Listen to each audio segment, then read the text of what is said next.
waryaadahan hello waa qumayo xor xildiid waa anigio soo laabtay. Okay, so sheekadii intii ugu dambeysay ku saabsanayd furqaanka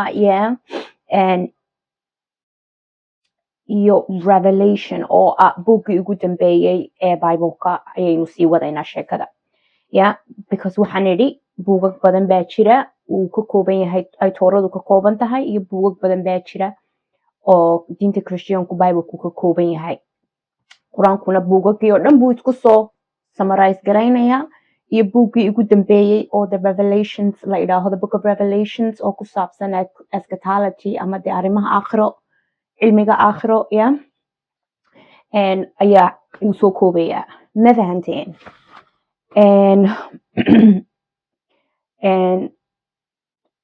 marka eschatology waxa weeye apocalyptic visions,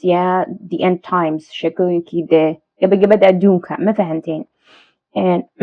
marka furqaanka, qur-aanka also waxaa loo yaqaanaa furqaanka, right? ilan waxa weeye the revealed word of God, so ma cilmi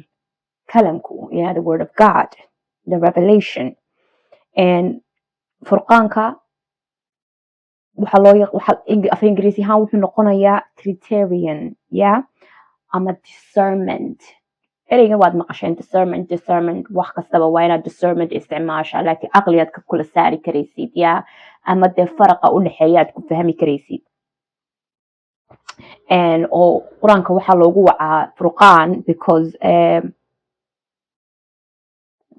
de maxaa la idhaahaa,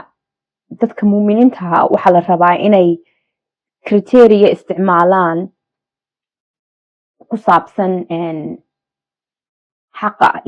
ay wax ku fahmaan, ethical iyo the moral judgments, discernment, wixii wayna kala saari karayaan, kala sooci karayaan, oy de isticmaalaan caqligooda, caqligooda ay isticmaalaan, discernment ay leeyihiin. af soomaali halkan ama soo dhigi doonaa discernment, because ereygan maalmahan de sanadahan maaragtay wax kasta waxa lagu leeyahay use your discernment, caqli wax ku kala saari karaysid waa inaad leedahay, oo saad u fahantid dariiqa jidka saxda eed ku socotid, correct path to follow. Ma fahanteen? oo furqaan ereygaasi wuxuu ka yimid faraq, faraq waaxay wax markaad differentiate garanaysid, kala saaraysid, kala soocaysid, to distinguish something from another thing. laakiin waa sheekadii uun, waa messagekii uun. Ma fahanteen? Theology, the study of God, the word of God, marka criterion iyo revelation waxa weeye laba concept oo isku mid ah,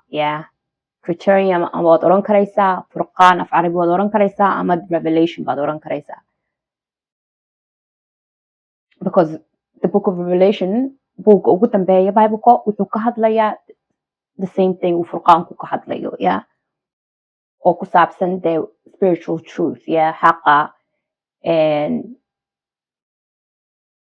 xaqa lagu kala saarayo right and wrong, xaq iyo xaq darada. oo waxaa loo isticmaalayaa ereyada ama afka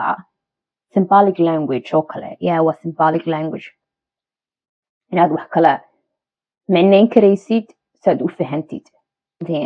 and it's funny haddaan dib ugu laabano maaragtay the Abrahamic Accord, and doorkii ugu horeeyay uu ninkan Trump meesha soo koray, ninkan imika dee masaayada iska dhigaya, mahdi, masaya, mashiikhi,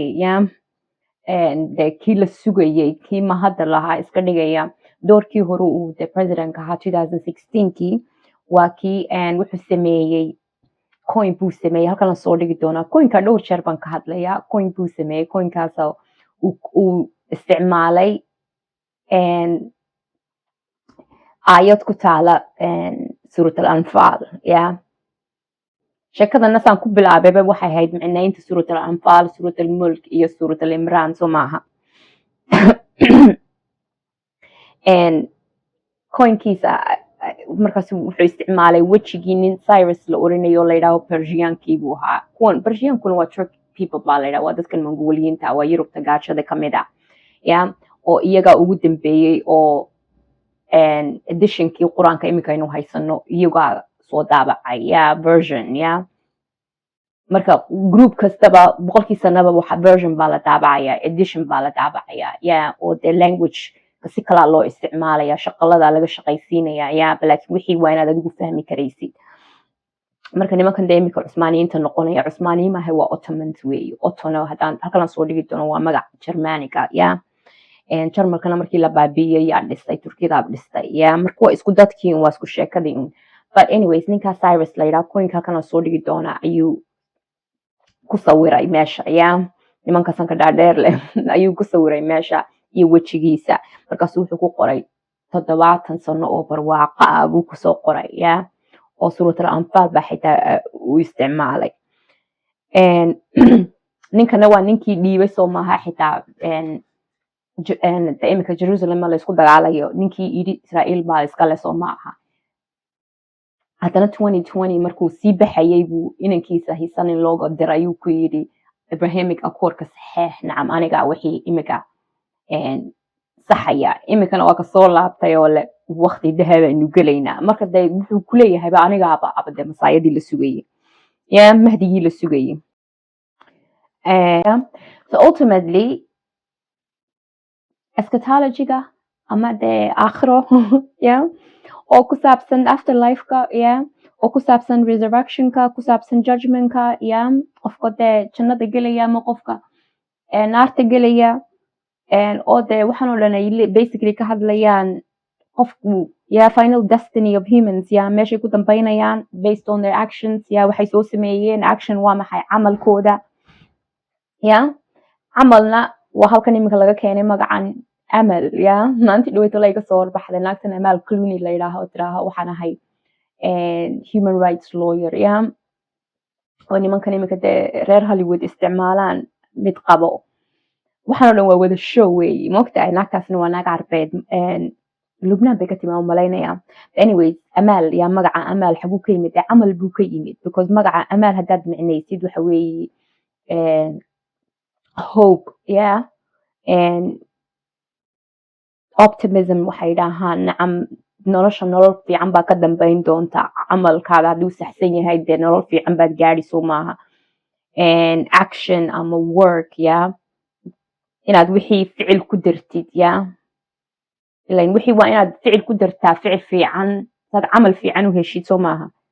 yeah oo desire-kaada iyo wish-kaadu yeah waxaad camalkaada yeah calafkaada oo uu qoran yahay laakiin camalkaada unba ku geynaya de meel fiican yeah basically marka waa halku xitaa magacan Amal ka yimid laakiin maxaan idhi acdaasi hamzahaasi yeah apostrophe-gaasi dhawaaqaasi is important that wax u kala saari karaysid yeah clear communication anyways intaasaan kusoo koobaya haday wax kale oon rabo inaan